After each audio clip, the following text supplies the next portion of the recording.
নমস্কার বন্ধুরা, welcome to এসটিউনিক sports. বন্ধুরা, এই ভিডিওতে আমরা কথা বলবো একটু আইপিএল নিয়ে। মাত্র আর কটা দিন বাদেই যেখানে আইপিএল 2025 শুরু হয়ে যাচ্ছে, তার আগে কি খবরাখবর বেরিয়ে আসছে সেগুলো তোমাদের সঙ্গে শেয়ার করে নেব। কেকেআরকে নিয়ে বেশ কিছু আপডেট শেয়ার করার সাথে সাথে বিদেশি পরিবর্তন কিন্তু হয়ে গেল, সেই নিয়েও আপডেট শেয়ার করে নেব আমরা এই ভিডিওতে।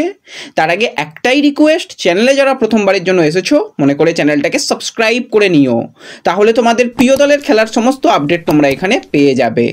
তো প্রথমেই যদি আমরা আইপিএলের টিকিট নিয়ে কথা বলি, অনেকেই জিজ্ঞাসা করছিলে যে আইপিএলের টিকিট কবে থেকে অনলাইন আমরা কাটতে পারবো। তো যেরকমটা বেশ কিছু জায়গা থেকে রিপোর্ট বেরিয়ে আসছে, শোনা যাচ্ছে 11ই মার্চের পর কিন্তু টিকিট অনলাইন অ্যাভেলেবেল হয়ে যাবে এবং বেশ কিছু বড় ম্যাচ যেগুলো রয়েছে সেগুলোর টিকিট কিন্তু খুবই লিমিট থাকে। তোমরা জানো চেন্নাই ম্যাচ তাদের টিকিট পাওয়া খুবই চাপের ব্যাপার, এছাড়া আরসিবি ম্যাচ এটাও কিন্তু খুব চাপের ব্যাপার। এই দুটো ম্যাচ কিন্তু চাপের হবে, বাদবাকি টিকিট মোটামুটি অ্যাভেলেবেল থাকবে। তো সেগুলো কবে কি আসছে আপডেট কিন্তু পরবর্তী সময় একদম কনফার্ম আপডেট এলে সেটা তোমাদের জানিয়ে দেবো টেলিগ্রাম চ্যানেলে, এছাড়া ফেসবুক পেজে। তাই যারা এখনও আমাদের সোশ্যাল মিডিয়া অ্যাকাউন্টগুলোকে ফলো করোনি, ডেসক্রিপশন বক্সের লিঙ্ক থেকে জয়েন হয়ে যেতে পারো।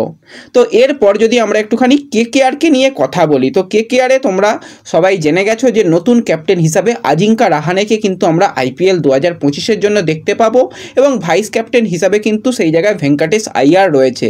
এবার ভেঙ্কটেশকে ক্যাপ্টেন কেন করা হলো না এই নিয়ে অনেকে জানতে চেয়েছিলে। তো আমার যেটা মনে হয়, ভেঙ্কটেশকে এখনই অতটা প্রেসারের মধ্যে ফেলে দিতে চাইছে না কেকেআর ম্যানেজমেন্ট, কারণ তার নামের পাশে কিন্তু একটা বড় প্রাইস ট্যাগ রয়েছে, সেটা হচ্ছে একটা ব্যাপার।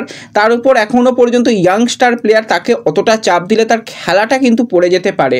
তো তাকে ফ্রি মাইন্ডে খেলার জন্য এবং ক্যাপ্টেনের সঙ্গে সঙ্গে সে থাকবে ভাইস ক্যাপ্টেন হিসাবে এবং ক্যাপ্টেনশিপ করারও সে অভিজ্ঞতা পেয়ে যাবে এবং পরবর্তী বছরগুলোতে গিয়ে কিন্তু অবশ্যই সেক্ষেত্রে ভেঙ্কটেশ আইয়ারকে ক্যাপ্টেন হিসাবে ভাবতে পারে, কারণ আজিঙ্কার বয়স হয়ে গেছে।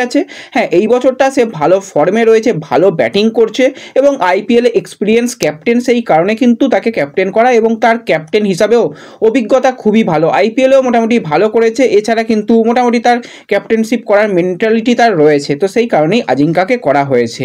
এবার কেকেআর দল তো মোটামুটি 12 তারিখ থেকেই ইডেনে অনুশীলন শুরু করে দেবে, তোমরা সকলেই জানো। কিন্তু এই জায়গাতেই একটুখানি চিন্তার কারণ রয়েছে দুজন প্লেয়ারকে নিয়ে। দুজনই কিন্তু কেকেআরের অন্যতম গুরুত্বপূর্ণ প্লেয়ার হতে চলেছে।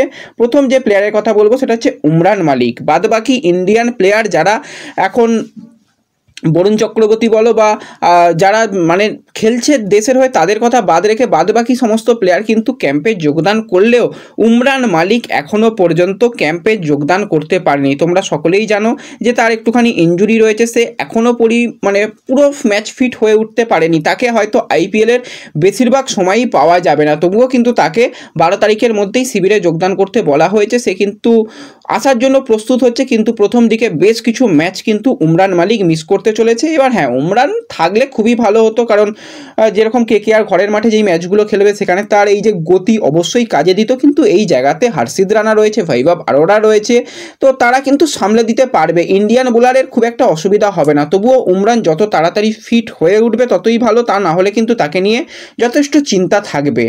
তার সাথে সাথে বিদেশি সাউথ আফ্রিকান ফাস্ট বোলার অ্যানরিচকে নিয়েও কিন্তু যথেষ্ট চিন্তা রয়েছে, সে কিন্তু এখনও ফুল ফিট হয়ে উঠতে পারেনি। এবার অ্যানরিচ যদি না খেলতে পারে তখন কি হবে? তো অ্যানরিচ অবশ্যই ফার্স্ট চয়েস বোলার হিসাবেই কেকেআর দলে থাকবে এবং ব্রাভো যেখানে রয়েছে, ব্রাভো কিন্তু অবশ্যই এই অ্যানরিচকে খেলানোর প্রেফার আগে দেবে। যদি এবার সে প্রথম দিকের বেশ কিছু ম্যাচ খেলতে না পারে, সেটা কিন্তু ম্যানেজমেন্টকে চিন্তায় রাখবে এবং এই জায়গাতেই কিন্তু কলকাতার একজন ব্যাকআপ প্লেয়ারকে অবশ্যই সিলেক্ট করে রাখা দরকার, যাকে রিপ্লেসমেন্ট প্লেয়ার হিসাবে নিতে পারবে। যদি তাকে একান্তই না পাওয়া যায়, তা না হলে কিন্তু যথেষ্ট চাপ হয়ে যাবে স্পেন্সার জনসনের জন্য। এবার স্পেন্সার কতটা এফেক্টিভ হতে পারবে সেটা বলা যাচ্ছে না, কারণ অবশ্যই অ্যানরিচ দারুণ প্লেয়ার এবং অ্যানরিচের যদি আমরা আইপিএল কেরিয়ার নিয়ে কথা বলি সেক্ষেত্রে 46 ম্যাচে কিন্তু 60টা উইকেট নেওয়ার অভিজ্ঞতা রয়েছে। স্পেন্সার জনসন একদমই ইয়াংস্টার প্লেয়ার, হ্যাঁ তার মধ্যে সেই কোয়ালিটি রয়েছে, সেই পোটেন্সিয়াল রয়েছে, কিন্তু চাপ হয়ে যাবে। তো এক্ষেত্রে কলকাতার অবশ্যই উচিত একজন রিপ্লেসমেন্ট প্লেয়ার এই মুহূর্তেই খুঁজে রাখা, কারণ অনেক দলের অনেক প্লেয়ার ছিটকে যাচ্ছে। সেই জায়গাতে কিন্তু যদি সঠিক প্লেয়ারকে এখন থেকে পরিকল্পনার মধ্যে না রাখে, সেটা কিন্তু চিন্তা বাড়াতে পারে।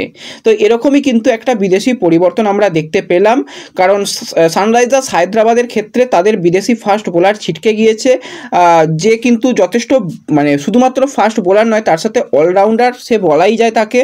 29 বছর বয়সী ইংল্যান্ডের অলরাউন্ডার ব্রাইডন ক্রাস সে কিন্তু যথেষ্ট একজন ভালো বোলার এবং সে টি20তে যথেষ্ট ভালো করেছে। টোটাল এখনও পর্যন্ত 82টা ইনিংসে 53টা তার উইকেট নেওয়ার অভিজ্ঞতা রয়েছে। ব্যাটিংও সে ভালো করতে পারে, টেস্টে কিন্তু যথেষ্ট ভালো ইমপ্রেসিভ করছে। হ্যাঁ, এখনও খুব বেশি টেস্ট খেলেনি কিন্তু ইমপ্রেসিভ করছে, কিন্তু তাকে ইনজুরির কারণে পাওয়া যাচ্ছে না এবং তাকে 1 কোটি টাকা দিয়ে অকশন থেকে কিনেছিল হায়দ্রাবাদ। তো সেই জায়গাতে তারা কিন্তু পরিবর্তন করে নিল, তারা কিন্তু এবার একজন সাউথ আফ্রিকান প্লেয়ারকে তাদের দলে নিয়েছে। সেই সাউথ আফ্রিকান প্লেয়ার কিন্তু অবশ্যই উইলিয়ান, যথেষ্ট ভালো প্লেয়ার এবং টি20 অভিজ্ঞ বোলার তাকে বলা যায়। 128টা ইনিংসে 83টা উইকেট নিয়েছে। এছাড়া তার ব্যাটিং করার এবিলিটিও যথেষ্ট ভালো রয়েছে, ব্যাটও করতে পারে। তো এই প্লেয়ারকে কিন্তু 75 লক্ষ টাকা দিয়ে হায়দ্রাবাদ তারা দলে নিয়েছে, অফিসিয়ালি এটা কনফার্ম হয়ে গেছে। আরও কয়েকটা দল কিন্তু ইনজুরির কারণে তাদের বিদেশি প্লেয়ার হয়তো পরিবর্তন করবে। তো সেই জায়গাতে কলকাতাকেও কিন্তু ভালো মানের একজন বিদেশি ফাস্ট বোলার এখন থেকে স্কট করে রাখা উচিত, তা না হলে পরবর্তী সময় চিন্তা বাড়তে পারে। তো ব্যাস এই ভিডিওতে এটুকুই আপডেট দেওয়ার ছিল। ভিডিও ভালো লাগলে লাইক শেয়ার করে দিও। দেখা হবে পরবর্তী ভিডিওতে। ধন্যবাদ।